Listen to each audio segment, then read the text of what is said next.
이제 매매의 의의와 성질부터 문제를 풀도록 하겠습니다. 일단 그걸 보기 전에 정리를 한번 먼저 해볼게요. 매매는 제가 보는 제 매매를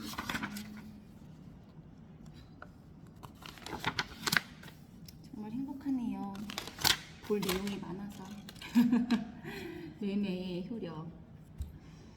저도 큰 거는 적어가면서 한번 해볼게요. 요약 노트는 아닌데, 매매의 효력.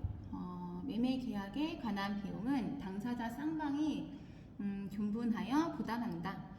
계약서 작성 비용, 측량 비용 등은 당사자 쌍방이 균분해서 부담을 하고, 부동산 등기 비용은 매수인이 부담을 하고, 담보권 말소 비용은 매도인이 부담을 한다. 매수인에게 소유권 이전이 되기 전까지는 소유권은 매도인에게 있으므로, 매도인이 파는 사람이죠. 파는 사람한테 있으니까 원칙적으로는 매도인, 파는 사람한테 과실수취권이 있다. 파는 사람한테 거기 안에 있는 모든 안에 과일나무가 있다. 그럼 그 과일이 다 그 주인 거라는 거죠. 매매 목적물이 인도되지 않았더라도 매수인이 사는 사람이 대금을 완제할 경우, 다 줄 경우에 그 이후에는 목적물의 과실은 특약이 없어도 매수인 돈을 다 냈으니까 사는 사람한테 귀속이 된다, 그 말이고요. 매수인이 매매 대금을 완납하지 않은 상태에서 매도인이 인도 의무를 지체를 하더라도 매수인은 목적물로부터 발생한 과실의 반환을 청구할 수가 없고, 매도인의 이행 지체가 있더라도 매수인은 매도인에게 손해배상을 청구할 수가 없습니다. 이거는 시험에 나올 수 있다라고 하니까 잘 기억을 해야 될 것 같아요.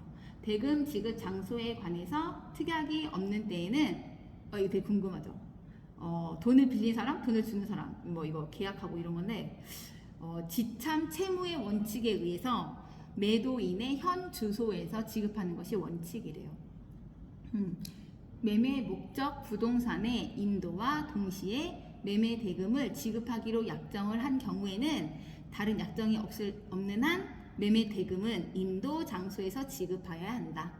자전거 매매에 있어 자전거의 인도와 동시에 대금을 지급할 경우에는 자전거 인도 장소에서 대금을 지급하여야 한다. 당사자 일방에 대한 의무 이행의 기한이 있는 때에는 상대방의 의무 이행에 대하여도 동일한 기한이 있는 것으로 추정한다. 매수인은 목적물의 인도를 받은 날부터 대금의 이자를 지급하여야 한다. 매매 목적물에 대하여 권리를 주장하는 자가 있는 경우에 매수인은 사는 사람은 매수한 권리를 잃을 위험이 있는 한도에서 대금의 지급을 거절할 수 있다. 매매의 목적물에 대하여 권리를 주장하는 자가 있어 매수인이 매수한 권리의 전부나 일부를 잃을 염려가 있다 하더라도 매도인이 파는 사람이 상당한 담보를 제공한 때에는 대금 지급 의무를 이행하여야 한다. 이 경우 매도인은, 파는 사람은 매수인에 대하여 사는 사람에 대하여 대금의 공탁을 청구할 수 있다. 그다음에 매도인의 담보 책임 볼게요. 매도인의 하자 담보 책임은 그 책임의 기한, 손해배상의 범위를 정함에 있어서 하자의 발생 및 그 확대에 가공한 매수인의 잘못을 참작할 수 있다. 과실 상계를 유추해서 적용할 수 있다라는 뜻인데요. 매도인의 담보 책임은 무과실 책임이지만 하자의 발생 및 그 확대에 가공한 매수인의 잘못을 참작해서 손해배상 범위를 정할 수 있습니다. 권리 전부가 타인 소유로 매도인이 소유권을 이전할 수 없는 경우에, 매수인이 악이라서 손해배상을 청구할 수 없는 경우에도 매도인에게 귀책 사유가 있는 경우에는 채무 불이행 책임을 물어서 손해배상을 청구할 수 있습니다. 그리고 매매의 목적이 된 권리 전부가 타인한테 속해서 매도인이 그 권리를 취득해서 매수인에게 이전할 수 없을 때에는 1년의 제척기간 적용을 받지 않습니다. 또 선의의 매도인이 몰랐던 매도인 주인이죠. 그 사람이 선의의 매도인이 계약을 해지할 수 있는 특칙은 매매의 목적인 권리의 전부를 이전할 수 없는 경우에 적용될 뿐 매매의 목적인 권리의 일부를 이전할 수 없는 경우에는 적용될 수 없다. 일부는 안 된다는 거고요. 권리 일부가 타인 소유인 경우 대금 감액 청구권은 선의 악의 관계없이 행사할 수 있습니다. 매매 목적인 권리 일부가 타인 소유에 속한 경우 매도인이 이를 취득하여 이전할 수 없게 된 경우 선의의 매수인은 그 권리 일부가 타인에게 속한 사실을 안 날로부터 1년 내에 권리를 행사하여야 한다. B 아니고요. 권리 일부가 타인 소유에 속한 사실을 안 날이 아니라 소유권을 취득해서 이전해 줄 수 없게 된 사실을 안 날부터 1년 이내입니다. 매매 계약을 체결한 토지의 실제 면적이 계약 면적에 미달하는 경우에는 계약 체결상의 과실 책임이나 무효 부분의 부당이득 반환을 청구할 수 없고요. 담보 책임만 물을 수 있습니다. 또 매매의 목적물이 유치권의 목적이 된 경우나 목적이 된 부동산을 위하여 존재하여야 할 지역권이 존재하지 않은 경우에는 선의 매수인은 계약의 목적을 달성할 수 없는 경우에 한하여 계약을 해지할 수 있고요. 매매의 목적이 된 부동산에 설정된 저당권의 행사로 인해 매수인의 출재로 그 소유권을 보존한 때에는 악의의 매수인도 매도인에 대하여 그 상환을 청구할 수 있음은 물론 손해배상도 청구할 수 있습니다. 가압류 목적이 된 부동산을 매수한 이후 가압류에 기한 강제 집행으로 부동산 소유권을 상실한 경우에도 매수인은 선의 악의 관계없이 계약을 해지하고 손해배상을 청구할 수 있습니다. 매수인이 저당 채무의 이행을 인수하면서 대금에서 공제하기로 한 경우 담보책임 면제 특약으로 볼 수 있으므로 담보책임을 물을 수 없습니다. 건축 목적으로 매매된 토지가 관련 법령상 건축 허가를 받을 수 없는 경우에 그 하자의 유무는 계약 성립시를 기준으로 판단합니다. 건축의 목적으로 매수한 토지에 대해 법적 제한으로 건축 허가를 받을 수 없어서 건축이 불가능한 경우에는 이는 매매 목적물의 하자에 해당합니다. 매도인의 하자 담보 책임에 관한 매수인의 권리 행사 기간은 재판상 또는 재판 외에서의 권리 행사에 관한 기간으로 출소 기간이 아닙니다. 종류로 지정된 매매 목적물이 특정된 후 종류 매매라고 하죠. 그 특정된 목적물에 하자가 있는 경우는 을이 선의이고 무과실이라면 갑에 대하여 하자 없는 물건을 청구할 수 있습니다. 하자 담보 책임에 기한 매수인의 손해배상 청구권도 소멸시효의 대상이 될 수 있습니다.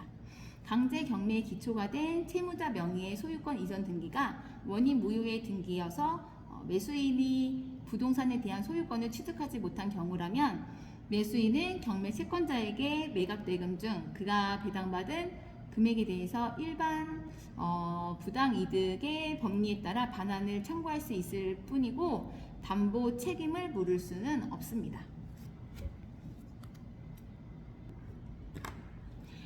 담보권 실행으로 행하여지는 경매에 있어서 매수인은 물건의 하자에 대하여는 원칙적으로 담보 책임을 묻지 못합니다. 경매의 경우 1차적으로 채무자가 담보 책임을 부담하고 채무자가 무자력인 경우에는 배당을 받은 채권자가 부담하고요.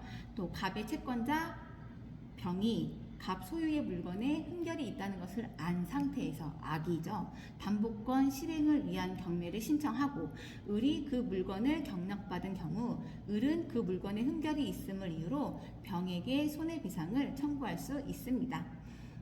채권의 매도인이 채무자의 자력을 담보한 때에는 매매계약 당시의 자력을 담보한 것으로 추정합니다. 변제기에 도달하지 않은 채권의 매도인이 채무자의 자력을 담보한 때에는 변제기의 자력을 담보한 것으로 추정합니다. 문제, 매도인이 변제기에 도달한 채권을 매도하면서 채무자의 자력을 담보한 경우 변제기 당시의 자력을 담보한 것으로 추정한다. OX, X. 담보 책임은 X입니다. 그리고 담보 책임을 면하는 특약을 한 경우에도 매도인이 알고 고지하지 아니한 사실 및 제3자에게 권리를 설정 또는 양도한 행위에 대하여는 그 책임을 면하지 못한다. 이 경우에는요, 담보 책임 면제 특약은 무효입니다. 환매와 재매매 예약에 대해서 볼 건데요. 환매 특약은 매매 계약과 반드시 동시에 하여야 합니다. 환매 특약 그리고 환매 기간은 부동산은 5년이고 동산은 3년을 넘지 못하고요. 정하지 않는 경우에는 5년, 3년으로 합니다. 초과하는 경우에는 5년, 3년으로 단축하고요. 일단 정한 환매 기간은 연장하지 못합니다.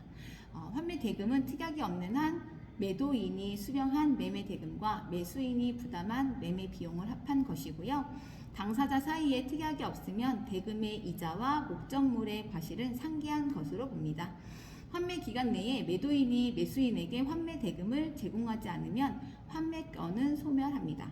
매매의 목적물이 부동산인 경우에 매매 등기와 동시에 환매권의 보류를 등기한 때에는 제3자에 대하여 그 효력이 있습니다.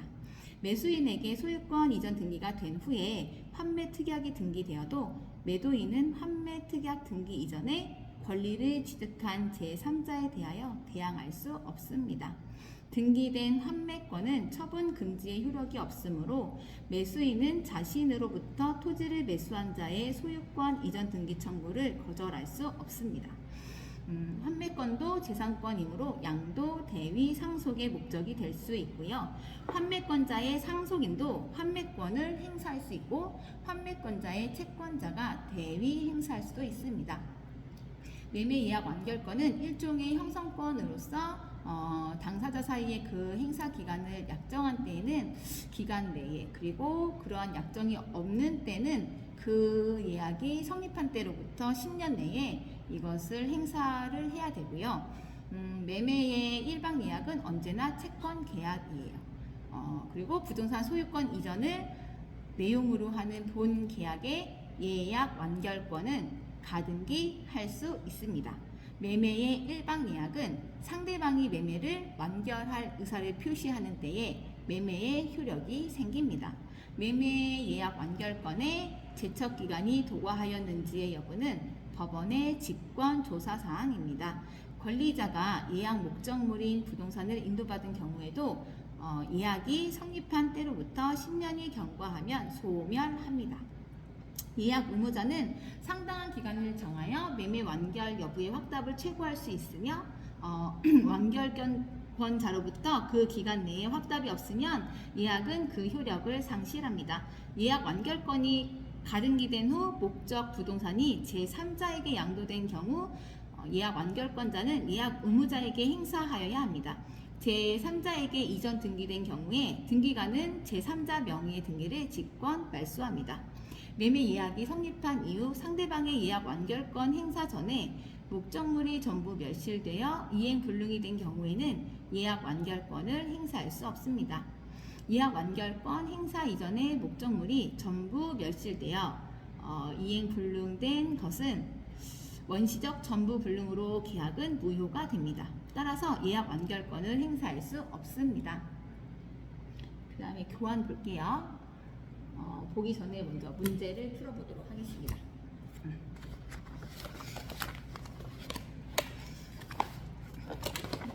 이제까지 요약했으니까 문제를 보도록 할게요. 매매의 의의 성질에 대한 문제인데요. 매매 계약에 관한 설명으로 틀린 것 찾아보겠습니다. 매매 계약은 요물 계약이다. B 아니죠? 매매는 당사자 1방이 재산권을 상대방에게 이전할 것을 약정하고 상대방이 그 대금을 지급할 것을 약정함으로써 그 효력이 생긴 건데요. 즉 매매계약은 청약과 승낙으로 성립하는 낙선 계약이며 또 물건의 인도나 지정 행위의 완료가 있어야 성립하는 요물 계약이 아니지요. 아닙니다. 그러면 매매계약은 유상 쌍무계약이다. 맞고요. 매도인의 담보 책임은 무과실 책임이다. 맞습니다. 타인의 권리도 매매의 대상이 될 수 있다. 맞고요. 매매 계약에 관한 비용은 특별한 사정이 없는 한 당사자 쌍방이 균분하여 부담한다. 맞습니다. 그리고 또 매매 계약은 유상 쌍무 계약이다. 두 번째 문제인데 이어서 할게요. 맞고요. 매매 계약은 성립에 있어서 특별한 방식을 요구하지 않는다. 맞습니다. 매매는 재산권의 이전을 목적으로 한다. 맞고요. 매매 계약에서 재산권의 이전에 대한 반대급부는 반드시 금전이어야 한다. 맞습니다. 매매 계약은 당사자 일방의 재산권의 이전 약정에 대하여 상대방의 가치에 상응하는 재산권을 이전하기로 약정하는 경우에도 성립할 수 있다. B. 매매 계약의 반대급부는 금전이어야 하며 다른 재산권을 이전하기로 약정하였다면 그것은 매매 계약이 아닌 교환 계약에 해당합니다. 다시 매매 계약은 당사자 일방의 재산권의 이전 약정에 대하여 상대방이 가치에 상응하는 재산권을 이전하기로 약정하는 경우에도 성립할 수 있다. B. 매매 계약의 반대급부는 금전이어야 하며 다른 재산권을 이전하기로 약정하였다면 그것은 매매 계약이 아닌 교환 계약에 해당한다. 입니다. 3번 문제. 매매의 일방 예약에 관한 설명으로 옳은 것은 매매의 일방 예약은 상대방이 매매를 완결할 의사를 표시하는 때에 매매의 효력이 생긴다. 맞습니다. 매매의 일방 예약은 상대방이 매매를 완결할 의사를 표시하는 때에 매매의 효력이 생긴다. 맞습니다. 그러면 매매의 일방 예약은 물권 계약이다. B. 아니죠. 매매의 예약은 언제나 채권 계약이다. 맞습니다. 또 예약 완결권을 행사 기간 내에 행사하였는지에 관해 당사자의 주장이 없다면 법원은 이를 고려할 수 없다. B. 아니고요. 매매 예약 완결권의 제척 기간이 도과하였는지 여부는 소위 직권조사 사항으로서 이에 대한 당사자의 주장이 없더라도 법원이 당연히 직권으로 조사하여 재판에 고려하여야 하므로 상고 법원은 매매 예약 완결권이 제척 기간 도과로 인해서 소멸되었다는 주장이 적법한 상고 이유서 제출 기간 경과 후에 주장되었다 할지라도 이를 판단하여야 합니다. 4번 매매 예약이 성립한 이후에 상대방의 예약 완결권 행사 전에 목적물이 전부 멸실되어 이행 불능이 된 경우에도 예약 완결권을 행사할 수 있다. B. 예약 완결권 행사 전에 목적물이 전부 멸실되어 이행 불능이 된 경우라면 예약 완결권의 행사는 이행 불능이 된다. 그렇습니다. 예약 완결권은 당사자 사이에 그 행사 기간을 약정하지 않은 경우 그 예약이 성립한 날로부터 5년 내에 이를 행사하여야 한다. B. 매매의 일방 예약에서 예약자의 상대방이 매매 예약 완결에 의사표시를 하여 매매의 효력을 생기게 하는 권리, 즉 매매 예약의 완결권은요, 일종의 형성권으로서 당사자 사이에 그 행사 기간을 약정한 때에는 그 기간 내고요. 그러한 약정이 없는 때에는 그 예약이 성립한 때로부터 10년 내에 이를 행사하여야 합니다. 그 기간을 지난 때에는 예약 완결권은 제척 기간의 경과로 인해서 소멸합니다. 4번 문제 볼게요. 매매의 일방 예약에 관한 설명으로 틀린 건데요. 예약 완결권의 제척 기간이 지난 후에 상대방이 예약 목적물인 부동산을 인도받았다면 예약 완결권은 제척 기간의 경과로 소멸하지 아니한다. B. 아니죠. 매매의 일방 예약에서 예약자의 상대방이 매매 예약 완결에 의사표시를 하여 매매의 효력을 생기게 하는 권리, 즉 매매 예약 완결권은 일종의 형성권으로서 당사자 사이에 그 행사 기간을 약정한 때에는 그 기간 내에 그러한 약정이 없는 때에는 그 예약이 성립한 때로부터 10년 내에 이것을 행사해야 하고요. 그 기간을 지난 때에는 상대방의 예약 목적물인 부동산을 인도받은 경우라도 예약 완결권은 제척 기간의 경과로 인해서 소멸합니다. 그러면 매매의 일방 예약에 관한 건데요. 옳은 거예요. 매매의 1번 매매의 일방 예약은 언제나 채권 계약이다. 맞고요. 본 계약 성립 전에 일방이 예약 내용을 변경하는 것은 특별한 사정이 없는 한 허용되지 않는다. 맞고, 그다음에 부동산 소유 이전을 내용으로 하는 본 계약의 예약 완결권은 가등기할 수 있다. 맞습니다.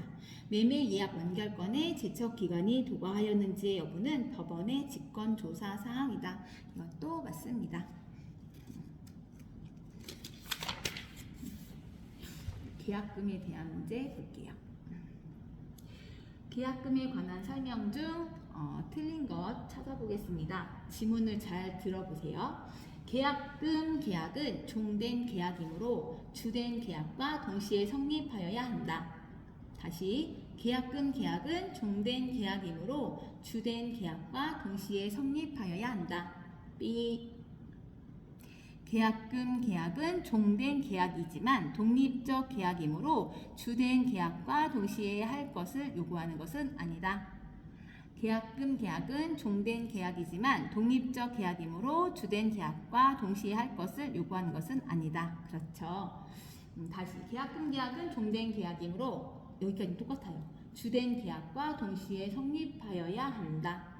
계약금 계약은 종된 계약이지만 독립적 계약이므로 주된 계약과 동시에 할 것을 요구하는 것은 아니다. 동시에 성립해야 한다. 동시에 할 것을 요구하는 것은 아니다. 정말 비슷한 말이죠. 정확하게 기억해야 될 것 같아요. 계약금에 대한 설명인데요. 계약금 계약은 요물 계약이다. 맞고요. 매매 계약에 있어서의 계약금은 해약금으로 추정된다. 맞습니다. 해지할 수 있는 기간은 당사자의 일방의 이행에 착수할 때까지이다. 맞고요. 해약금에 의한 해제의 효력은 채권 관계를 소극적으로 소멸케 하며 손해배상의 청구나 원상 회복의 문제는 생기지 않는다. 맞습니다. 다음 문제. 토지의 매매 계약을 체결하면서 별도의 특약 없이 매수인이 매도인에게 계약금을 교부한 경우에 관한 설명으로 옳은 것은 뭘까요? 볼게요. 매도인의 채무 불이행이 있으면 매수인은 이를 이유로 계약을 해지할 수 있다. 문제 다시 읽어볼게요. 토지의 매매 계약을 체결하면서 별도의 특약 없이 매수인이 사는 사람이 매도인에게 파는 사람에게 계약금을 교부한 경우에 관한 설명으로 옳은 것은 매도인의 채무 불이행이 있으면 매수인은 이를 이유로 계약을 해지할 수 있다. 맞습니다. 다른 질문 볼게요. 1번. 만약 계약금이 교부되지 않았어도 당사자의 합의로서 계약은 성립한다. B. 아닙니다. 2번. 매수인은 그가 이행에 착수하더라도 1번 방금 본 거에 대한 거 설명해 드릴게요. 계약금 계약은요, 요물 계약이고, 그래서 계약금이 교부되지 않았다면 계약금 계약은 인정이 되지 않습니다. 그리고 두 번째 질문 볼게요. 매수인은 그가 이행에 착수하였더라도 매도인이 이행에 착수하지 않았으면 계약금을 포기하면서 계약을 해지할 수 있다. B. 당사자 중 일방이라도 이행에 착수한 바가 있다면 더 이상 계약금에 의한 해제는 인정하지 않습니다. 그 다음에 매도인은 매수인이 이행에 착수할 때까지 계약금을 반환해서 매매 계약을 해지할 수 있다. 매도인은 파는 사람은 매수인에게 매수인 사는 사람이 이행에 착수할 때까지 계약금을 반환하여 매매 계약을 해지할 수 있다. 매도인은 계약금의 배액을 상환하여야 해지할 수 있다. 그렇습니다. 매도인은 매수인이 이행에 착수할 때까지 계약금을 반환하여 매매 계약을 해지할 수 있다. 아니고요. 매도인은 계약금의 배액을 상환하여야 해지할 수가 있습니다. 또 다른 질문. 계약금은 손해배상액의 예정으로 추정되므로 매수인이 채무를 이행하지 않으면 매도인은 계약금을 몰수할 수 있습니다. 계약금은 별도의 특약이 없어도 해약금의 성질을 가지지만 특약이 없는 한 손해배상액의 예정으로서의 성질을 가지지 않습니다. 다음 문제는 사례 문제인데요. 갑과 을은 갑 소유의 부동산을 을에게 매도하면서 그려드릴게요. 갑과 을 보이시나요? 을은 갑 소유의 부동산을 을에게 매매하면서 계약금으로 1천만 원을 수수하고 1천만 원 수수하고 갑이 위약한 경우에는 배액을 상환하고 을이 위약한 경우에는 계약금을 물취한다는 약정을 하였다. 다음 중 틀린 것을 찾아보래요.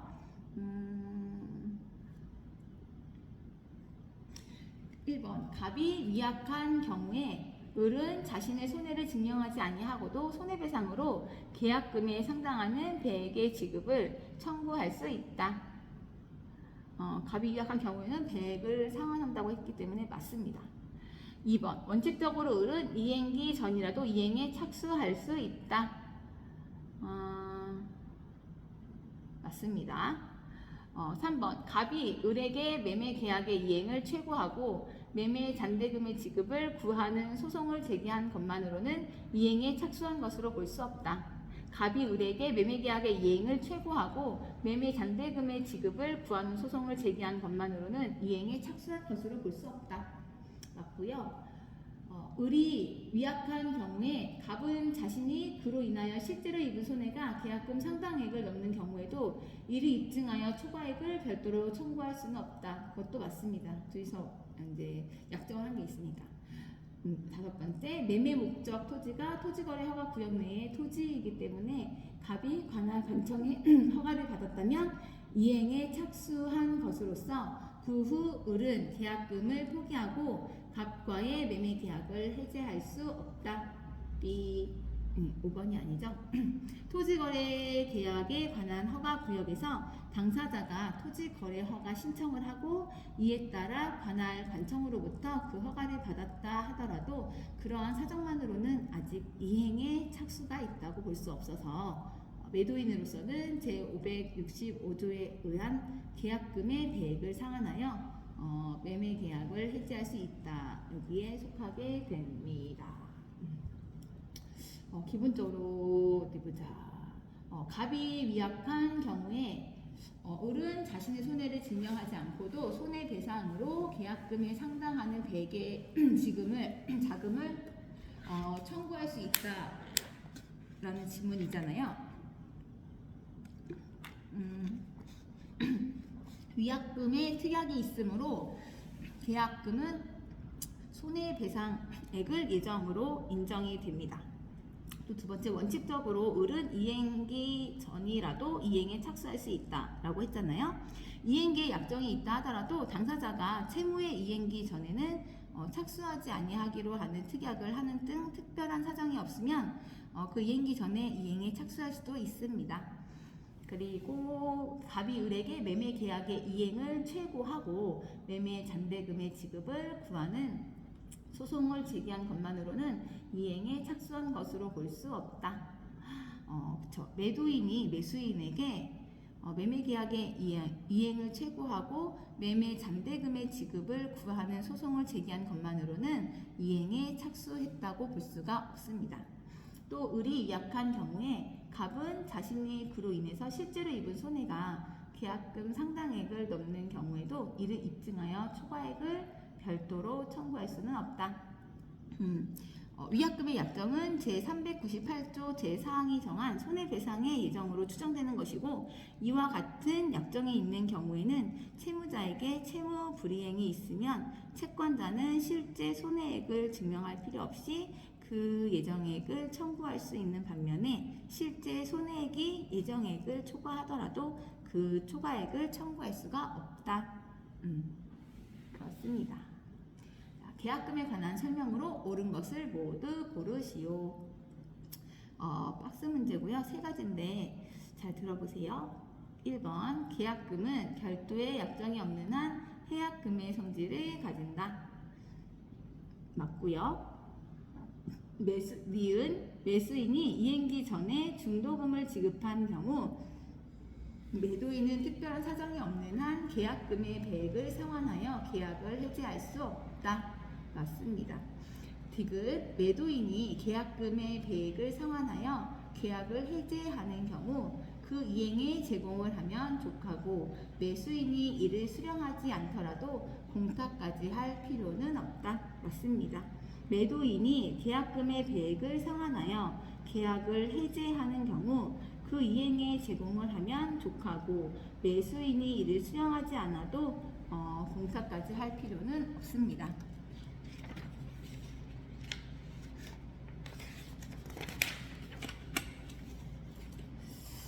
다음 문제 또 사례 문제인데요. 갑은 자신의 토지를 을에게 매도하면서 계약금을 수령했대요. 갑이 을에게 매매를 하면서 계약금을 받았답니다. 계약금을 수령 후 중도금과 잔금은 1개월 후에 지급받기로 약정하였어요. 다음 중 틀린 것을 찾아보세요. 잔금과 중도금이 1개월 후에 갑과 을 사이에 계약금을 위약금으로 하는 특약도 가능하다. 맞고요. 갑과 을 사이의 계약 금액은 매매 계약의 종된 계약이다. 맞습니다. 을은 중도금의 지급 후에는 특약이 없는 한 계약금을 포기하고 계약을 해지할 수 없다. 맞고요. 갑과 을 사이에 해약금의 기한 해제권을 배제하기로 하는 약정을 하였다면 더 이상 그 해제권을 행사할 수가 없습니다. 그것도 맞습니다. 을의 해약금의 기한 해제권 행사로 인하여 발생한 손해에 대해서는 갑은 그 이상을 청구할 수 있다라고 했는데 이것은 틀렸습니다.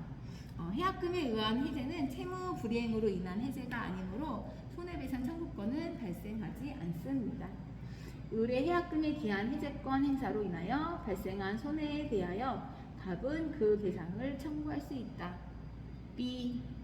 해약금에 의한 해제는 채무 불이행으로 인한 해제가 아니므로 손해배상 청구권은 발생하지 않는다. 다시 볼게요. 갑과 을이 매매를 했고 을은 갑에게 계약금을 주고요. 잔금과 중도금은 1개월 후에 지급받기로 했대요. 갑이. 다음 설명 중 옳은 거예요. 갑과 을 사이의 계약금을 위약금으로 하는 특약도 가능하다. 매매 계약에 있어서 계약금은 당사자 1방이 이행에 착수할 때까지 매수인은 이를 포기하고 매도인은 그 배액을 상환할 때까지 매수인은 이를 포기하고 매도인은 그 배액을 상환하여 계약을 해지할 수 있는 해약금의 성질을 가지고 있고 다만 당사자들의 1방이 위약한 경우 그 계약금을 위약금으로 하기로 하는 특약이 있는 경우에만 손해배상액의 예정으로서의 성질을 갖는 것이다. 계약금에 관한 다음 설명 중 틀린 것 찾아볼게요. 해약금에 의한 해제는 당사자가 이행에 착수할 때까지만 할 수 있으므로 소급표도 없고 원상 회복의 의무도 발생하지 않는다. B. 해약금에 의한 해제도 보통의 해제와 마찬가지로 소급표가 존재합니다. 다만 이는 이행에 착수하기 전에만 할 수 있으므로 원상 회복의 문제는 발생하지 않으며 환급에 의한 체제는 약정에 의한 체제이지 채무 불이행에 의한 체제가 아니므로 손해배상의 문제는 발생하지 않습니다. 매매의 효력 바로 볼게요. 당사자 사이에 다른 약정이 없는 경우 매수인의 권리, 의무에 관한 다음 설명 중 틀린 것은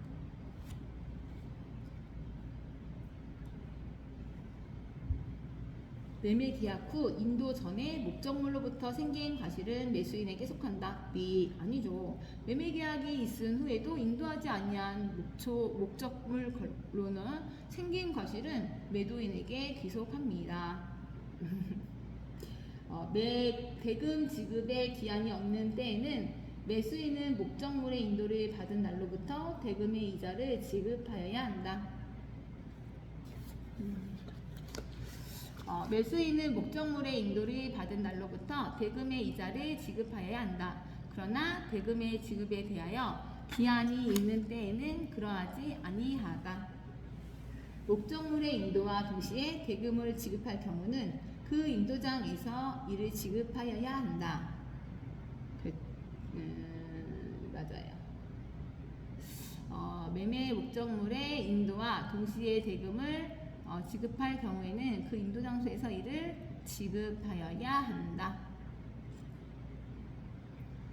목적물에 대하여 권리를 주장하는 자가 있는 경우에 일정한 요소를 갖추면 매수인은 대금 지급을 거절할 수 있다.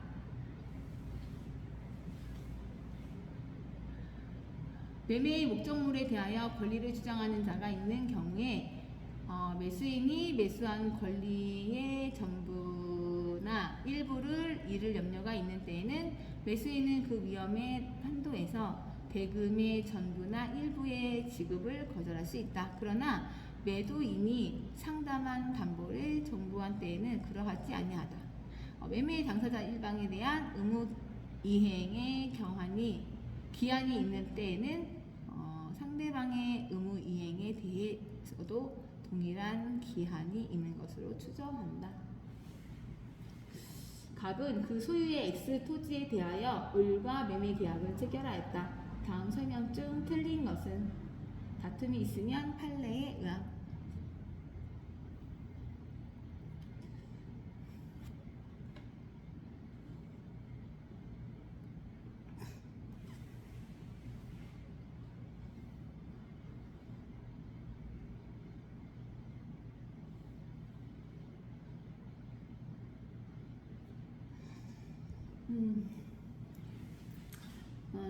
갑은 그 소유의 X 토지에 대하여 나오네요.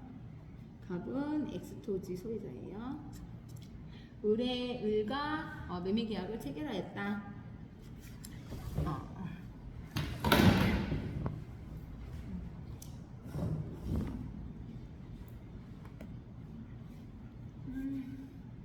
다음 설명 중 틀린 것은 X 토지가 인도되지 않고 대금도 완제되지 않은 경우 특별한 사정이 없는 한 을은 인도 의무의 지체로 인한 손해배상을 청구할 수 없다. 맞고요. 을이 대금 지급을 거절할 정당한 사유가 있는 경우 X 토지를 미리 인도받았더라도 그 대금에 대한 이자를 지급할 의무는 없다. 맞습니다. X 토지가 인도되지 않았다면 특별한 사정이 없는 한 을이 잔대금 지급을 지체하여도 병은 잔대금의 이자 상당액의 손해배상 청구를 할 수가 없다. 맞고요. X 토지를 아직 인도받지 못한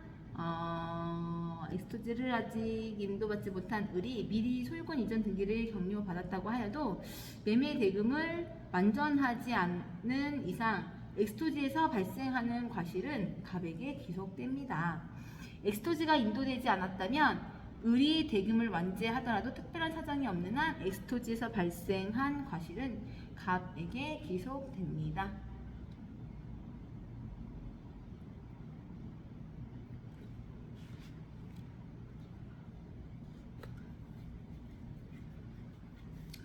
매매 당사자 사이의 형벌을 꾀하기 위하여 매매 목적물이 인도되지 아니하더라도 매수인이 대금을 완제한 때에는 그 시점 이후의 과실은 매수인에게 귀속되지만 매매 목적물이 인정되지 아니하고 또한 매수인이 대금을 완제하지 아니한 때에는 매도인의 이행지체가 있더라도 과실은 매도인에게 귀속되는 것이므로 매수인은 인도 의무의 자체로 인한 손해배상금의 지급을 구할 수 없습니다.